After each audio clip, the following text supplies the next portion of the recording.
Hey guys, this is David, JoesGE and Electronics here with the Fitbit Blaze tutorial video. Today I'll be showing you how to remove the heart rate module from the back housing on a Fitbit Blaze.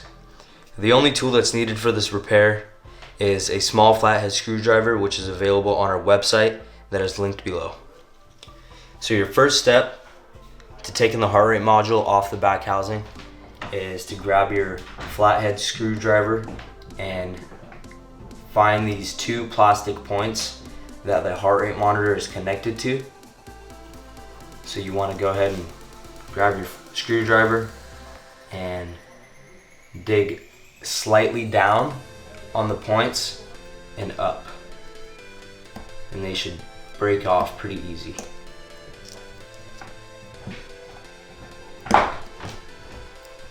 You want to make sure and be careful with this so you don't damage the heart rate monitor. So when you have that off, you want to loosen your ribbon right here, take it out of its slot, and slightly pry up on the actual heart rate monitor.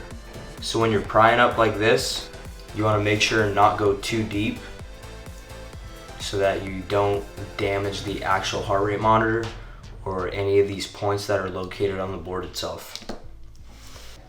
If you guys have any questions regarding this tutorial, comment in the comment section below and we will do our best to reply to your comments. Please like and subscribe to our YouTube channel as well. Thanks for watching. Have a great day.